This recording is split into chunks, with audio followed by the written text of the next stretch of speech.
GST സ്കോപ്പിലെ part 2 video ആണ്. Part 2 ക്ലാസ്സിലേക്ക് എല്ലാവർക്കും സ്വാഗതം. പാർട്ട് 1-ൽ GST കൗൺസിലും അതുപോലെ കാസ്കാഡിങ്, എലിമിനേറ്റ് കാസ്കാഡിങ് സിസ്റ്റം എന്ന് പറയുന്ന ഒരു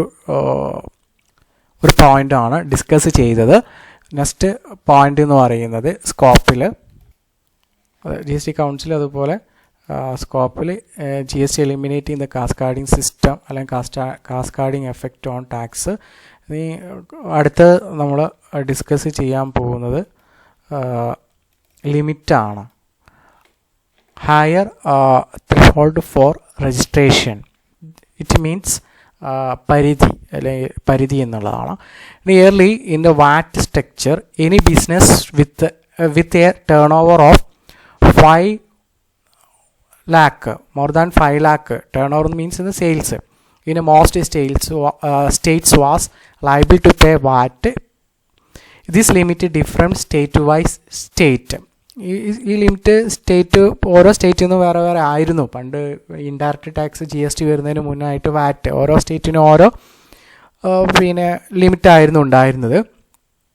also service tax was exempted for the service provider with a turnover of less than 10 lakh, 10 ലക്ഷത്തിൽ താഴെയാണെങ്കിൽ. അണ്ടർ GST വന്നതോടുകൂടി this limit has been increased to 20 lakh which exempt many small trader and service provider. അപ്പോൾ ഇത്രയേ ഉള്ളൂ. GST വാറ്റ് എന്ന് പറയുന്നത് 5 lakh രൂപയിൽ മുകളിൽ ടേൺ ഓവർ സെയിൽസ് നടത്തുന്ന ആൾക്ക് വാറ്റ് ചുമത്തുകയാണ് ഉണ്ടായിരുന്നത്. പക്ഷെ അത് മാറിയിട്ട് GST വന്നപ്പോഴത് അത് 20 ലക്ഷത്തിൽ മുകളിൽ സെയിൽസ് നടത്തുന്ന ഒരു GST കൊടുത്താൽ മതി എന്നുള്ളതാണ്. ഇത് എക്സംഷൻ ലിമിറ്റ് വേറെ ഉണ്ട്. Small trader and service provider ഉണ്ട്. റേറ്റ് നോക്കാം. ടാക്സ് ലിമിറ്റ് ഇവിടെ തന്നിട്ടുണ്ട്. എക്സൈസ് ഡ്യൂട്ടി ആണ്. എക്സൈസ് ആണെങ്കിൽ 1.5 crore ആണ്. എക്സൈസ് ഡ്യൂട്ടി അതായത് GST വരുന്നതിന് മുന്നേ എക്സൈസ് ഡ്യൂട്ടി ചുമത്തിയിരുന്നല്ലോ, അത് 1.5 കോടി രൂപയാണ്. വാറ്റ് ആണെങ്കിൽ 5 lakh. ഇനി മോസ്റ്റ് സ്റ്റേറ്റിൽ 5 lakh ആണ്. പക്ഷെ അത് വേരി ചെയ്തിട്ടുണ്ടായിരുന്നു. അതായത് ഓരോ സ്റ്റേറ്റിനനുസരിച്ചും മാറിയിട്ടാണ് വാറ്റ് അവർ ചുമത്തിയിട്ടുണ്ടായിരുന്നത്. പിന്നെ സർവീസ് ടാക്സ് എന്ന് പറഞ്ഞാൽ 10 ലക്ഷം രൂപയാണ്. ഇതെല്ലാം മാറി GST വന്നപ്പോൾ 20 lakhsന് മുകളിൽ ടേൺ ഓവർ ഉള്ളവർ മാത്രം GST കൊടുത്താൽ മതി. സെർട്ടൺ എക്സംഷൻ ലിമിറ്റുകൾ ഉണ്ടായിരുന്നു അതിൽ സ്മാൾ ബിസിനസ് ഓർഗനൈസേഷനിൽ. ഇതാണ് രണ്ടാമത്തെ പോയിന്റിൽ സ്കോപ്പിൽ പറയാനുള്ളത്. നെക്സ്റ്റ് പോയിന്റ് എന്ന് പറയുന്നത് സിമ്പിൾ ആൻഡ് ഈസിലി ഓൺലൈൻ പ്രൊസീജിയറാണ്. The entire process of GST from registration to filling returns is made online and it is super simple. This has been beneficial for start-up, especially as they do not have to run from pillar to post to get a different registration such as VAT, excise and service tax. ഈ പോയിന്റിൽ GST വന്നതോടുകൂടി simple and online പ്രൊസീജിയറാണ്. ഓൺലൈനിലാണ് നമ്മൾ bill പോകുന്നത്. ഈ വാറ്റ്, excise duty എന്നൊക്കെ പറയുന്ന paper ഒരുപാട് registration paper പോലത്തെ ഒരുപാട് നൂലാമാലകളുണ്ടായിരുന്നു. അപ്പോൾ അതെല്ലാം പോയിട്ട് സിമ്പിളായിട്ട് ഈസി ആയിട്ട് ഓൺലൈൻ പ്രൊസീജിയറാണ് GSTയിൽ വന്നപ്പോഴുണ്ടായത് എന്നാണ് ഈ പോയിന്റിൽ പറയാനുള്ളത്. Next, the number of complaints is lesser. Early there was a VAT and service tax, each of which had their own disadvantages. അതായത് ഒരേ കംപ്ലൈൻറ്റുകളൊക്കെ ഉണ്ടായിരുന്നു. അപ്പോൾ ഇവിടെ നമുക്ക് നോക്കാം. ടാക്സ് റിട്ടേൺ ഫയൽ ചെയ്യുന്ന ഡേറ്റുകളാണ്. എക്സൈസ് ആണെങ്കിൽ മന്ത്ലി നമ്മൾ റിട്ടേൺ ഫയൽ ചെയ്യേണ്ടി വരും. സർവീസ് ടാക്സ് ആണെങ്കിൽ പ്രൊപ്പർട്ടിഷിപ്പ്, പാർട്ട്ണർഷിപ്പ് ക്വാർട്ടർലി, അതായത് 4 മാസം ആകുമ്പോഴാണ് ക്വാർട്ടർലി ആയിട്ട് നമ്മൾ റിട്ടേൺ ഫയൽ ചെയ്യേണ്ടി വരും. കമ്പനി LLP ആണെങ്കിൽ മന്ത്ലി ആണ്. Limited liability partnership monthly, company ആണെങ്കിൽ മന്ത്ലി ചെയ്യേണ്ടി വരും. പാർട്ട്ണർഷിപ്പിനും ക്വാർട്ടർലി ആയിട്ടാണ് റിട്ടേൺ ഫയൽ ചെയ്യുക. പിന്നെ വാറ്റ് സിസ്റ്റത്തിൽ different for different state. Some state require monthly return over limit. So state like Karnataka require monthly return. വാറ്റിലാണെങ്കിൽ ചില സ്റ്റേറ്റുകളിൽ മന്ത്ലി ആയിരിക്കും എന്നുള്ളതാണ് വാറ്റിനകത്ത് ഉള്ളത്. ഓരോ സ്റ്റേറ്റിനനുസരിച്ച് ഡിഫറെൻ്റ് ആണ് വരിക. ജി എസ് ടിയിലാണെങ്കിൽ ഒരു യൂണിഫോം റിട്ടേൺ ഫയൽ ചെയ്താൽ മതി.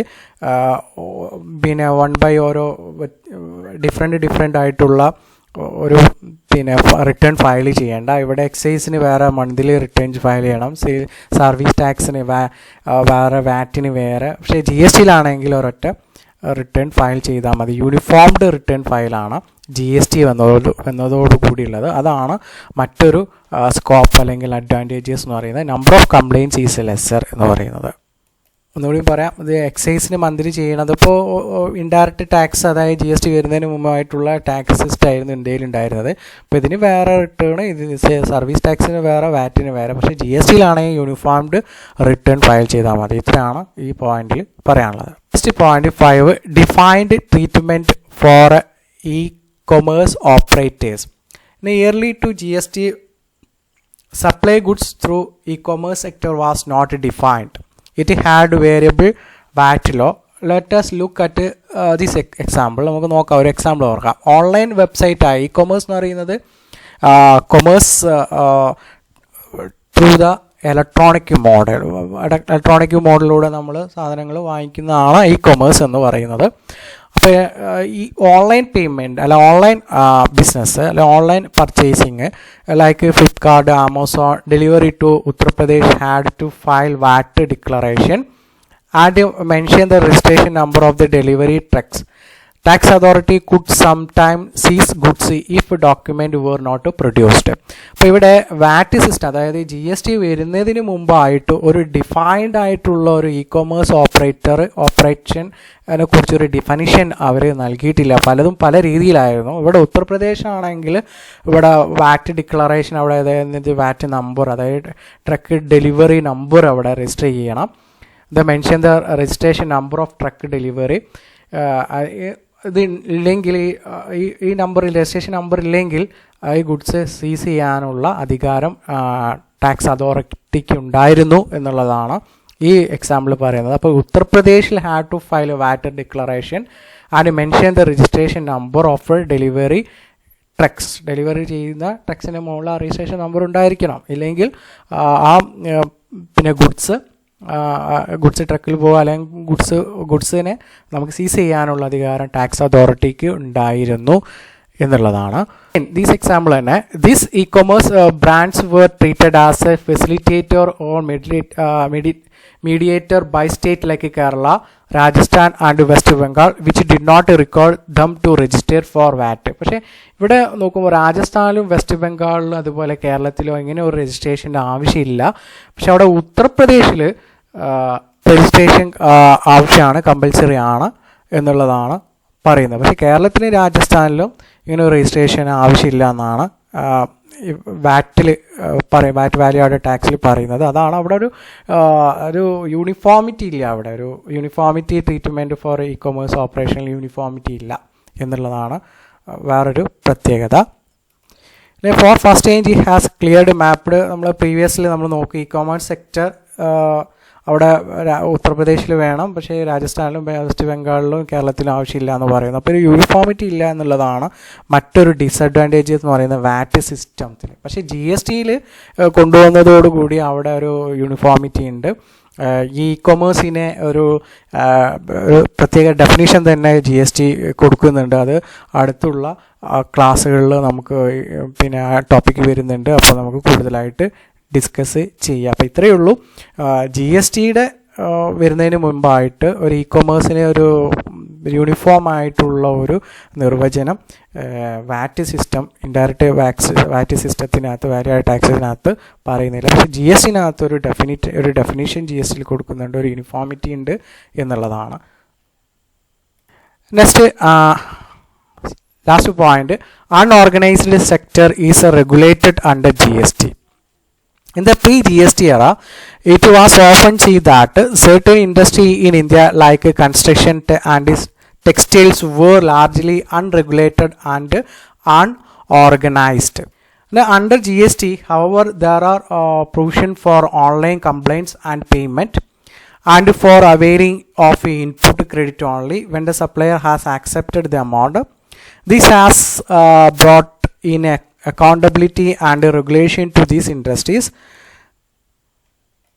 അതായത് അൺഓർഗനൈസ്ഡ് സെക്ടേഴ്സ് ഒരുപാടുണ്ടായിരുന്നു. ടെക്സ്റ്റൈൽസ്, അതുപോലെ പിന്നെ കൺസ്ട്രക്ഷൻ ഫീൽഡിലൊക്കെ ഓർഗനൈസ്ഡ് ആണ്. നമുക്ക് പിന്നെ റെഗുലേറ്റ് ചെയ്യാൻ പറ്റാത്തൊരു സിസ്റ്റം ഉണ്ടായിരുന്നു GST വരുന്നതിന് മുമ്പായിട്ട്. പക്ഷേ GST വന്നപ്പോൾ there is A provision for online complaints and payment and for availing of input credit only when the supplier has accepted the amount. അപ്പോൾ GST വന്നതോടുകൂടി ഒരു അൺഓർഗനൈസ്ഡ് സെക്ടറിനെ റെഗുലേറ്റ് ചെയ്യാൻ പറ്റി എന്നുള്ളതാണ്, നിയന്ത്രിക്കാൻ പറ്റി എന്നുള്ളതാണ് GST പറയാനുള്ള മറ്റൊരു സ്കോപ്പ് എന്ന് പറയുന്നത്. അപ്പോൾ റെഗുലേറ്റ് ചെയ്യുക, അൺഓർഗനൈസ്ഡ് ആയിട്ടുള്ള സെക്ടേഴ്സിനെ റെഗുലേറ്റ് ചെയ്യാൻ GSTക്ക് പറ്റി എന്നുള്ളതാണ് മറ്റൊരു അഡ്വാൻറ്റേജസ്, മെറിറ്റ് അല്ലെങ്കിൽ സ്കോപ്പ് എന്ന് പറയുന്നത്. ഇത്രയാണ് ഈ സ്കോപ്പിൽ പറയാനുള്ളത്. ഇനി നമുക്ക് നെക്സ്റ്റ് ടോപ്പിക്കിലേക്ക് മൂവ് ചെയ്യാം. ഡിസ്അഡ്വാൻറ്റേജസ് ഓഫ് GST, എന്തൊക്കെയാണ് അതിൻ്റെ ഡിമെറിറ്റ് എന്ന് പറയുന്നത്. അപ്പോൾ അതിന് മെയിനായിട്ട് 6 ഡിമെറിറ്റുകളാണ് ഉള്ളത്. അപ്പോൾ ഫസ്റ്റ് എന്ന് പറയുന്നത് increased cost due to software purchase. Second being GST compliance. Third, GST will mean an increasing in operation cost. For GST come into effect in the middle of the financial year. 5, GST is an online taxation system. Next, small medium enterprises will have a higher tax burden. First, the increased cost due to software purchase. But business have to either update their existing accounting of ERP software to GST compliant one or buy GST software so that they can keep their business going, but both options lead to increasing cost of software purchase and training of employee for efficient utilization of a new billing software. ഇപ്പോൾ GST വന്നതോടുകൂടി GST ഓൺലൈനിലാണ്. അതുപോലെ GSTനെ പുതിയൊരു 2017 കൊണ്ടുവന്ന ഒരു സിസ്റ്റമാണ്, indirect tax സിസ്റ്റമാണ്. അപ്പോൾ അതിനെ കുറിച്ച് പഠിക്കാനുള്ള അല്ലെങ്കിൽ പഠിച്ചിട്ടുള്ള ട്രെയിൻഡ് ആയിട്ടുള്ള എംപ്ലോയീസ് വേണം. അതുപോലെ ആ സോഫ്റ്റ്വെയർ പർച്ചേസ് ചെയ്യുക എന്ന് പറയുന്നത് കോസ്റ്റ്ലി ആണ്. അതാണ് മറ്റൊരു ഡിമെറിറ്റ് എന്ന് പറയുന്നത്. അപ്പം both option lead to increase the cost of software പർച്ചേസിൽ and training of employee for efficient utilisation new billing software. അപ്പം സോഫ്റ്റ്വെയർ പർച്ചേസ് ഇൻക്രീസിങ് കോസ്റ്റ്